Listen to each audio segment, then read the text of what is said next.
Hello students, welcome to my channel physics by Subhash sir. Moving charges and magnetism के इस lecture में हम पढ़ेंगे magnetic field due to a current element. कोई current element की वजह से किसी पॉइंट पे कितना मैग्नेटिक फील्ड जनरेट होगा, कौन सी डायरेक्शन में मैग्नेटिक फील्ड जनरेट होगा, उसके बारे में हम यहाँ पर पढ़ेंगे, जिसको बायो-सावर्ट लॉ भी बोलते हैं। कोई एक वायर कंसिडर करो जिसमें से आई जितना स्टेडी करंट फ्लो हो रहा है। इस वायर का एक छोटा सा एलिमेंट हम एज्यूम कर रहे हैं जिसकी लेंथ है dl, जिसमें से स्टेडी करंट फ्लो हो रहा है I। तो इस एलिमेंट के लिए IDL करंट एलिमेंट हो जाएगा। इस करंट एलिमेंट की वजह से यहां से R पोजीशन वेक्टर के किसी पॉइंट P पे कितनी मैग्नेटिक फील्ड जनरेट होगी, तो उसका फॉर्मूला है dB vector equal to mu 0/4 pi IDL vector cross R vector divide by R cube, जहां म्यू 0/4 पाई प्रोपोर्शनलिटी कांस्टेंट है।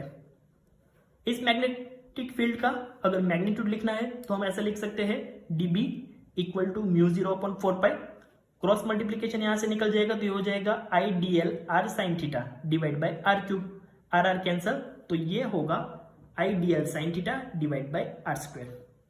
यहां पर म्यू 0 परमिएबिलिटी ऑफ वैक्यूम है एंड उसकी वैल्यू होती है 4 pi into 10⁻⁷ tesla metre ampere inverse. यहां पर angle theta current element ideal and position vector R vector के बीच का एंगल है। इस पॉइंट पे मैग्नेटिक फील्ड की अगर डायरेक्शन फाइंड करनी है तो उसकी डायरेक्शन आइडियल क्रॉस आर की रिजल्टेंट वेक्टर की डायरेक्शन में होगा। दैट मीन्स यहां पर आइडियल क्रॉस आर की रिजल्टेंट वेक्टर की डायरेक्शन इससे जो प्लेन बन रहा है उसके परपेंडिकुलर होगा। रिजल्टेंट वेक्टर की डायरेक्शन फाइंड करने के लिए हम स्क्रू रूल अप्लाई करेंगे। यहां पर स्क्रू रख के उसको आइडियल से आर की डायरेक्शन में घुमाएंगे। जिस डायरेक्शन में स्क्रू आगे बढ़ेगा उस डायरेक्शन में मैग्नेटिक फील्ड की डायरेक्शन होगी। इस इक्वेशन में अगर हम थीटा इक्वल टू 0 रख दें, that means current element and position vector दोनों एक ही डायरेक्शन में है।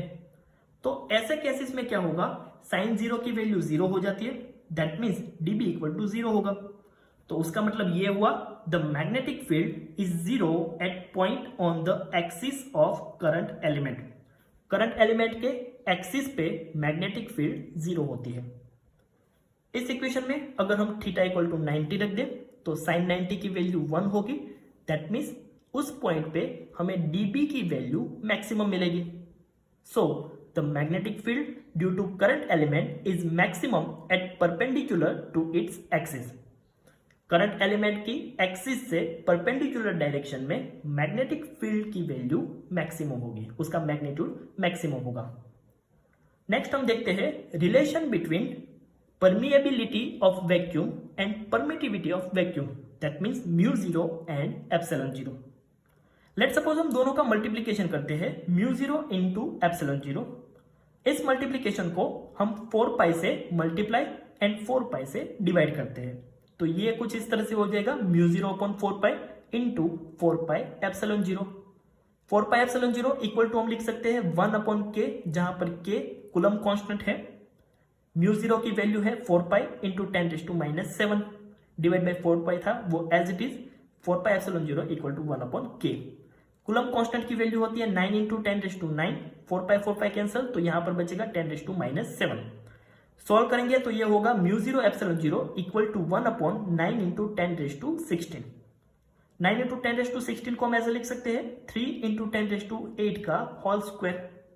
अब 3 इंटू 10⁸ वो speed of light in vacuum है, दैट मीन्स c, तो यहां पर हम लिख सकते हैं c। तो ये हो जाएगा mu 0 epsilon 0 equal to 1/c²। तो यहां से अगर हम c को सब्जेक्ट बनाए तो c इक्वल टू हो जाएगा 1/√μ 0 एप्सिलॉन 0। ये वैक्यूम के लिए है, फ्री स्पेस के लिए है। अगर ये सेम फॉर्मूला मीडियम के लिए लिखना है तो ऐसा लिख सकते हैं speed in medium v equal to 1/√μ into epsilon, जहां पर म्यू परमिएबिलिटी ऑफ मीडियम है and epsilon permittivity of medium है।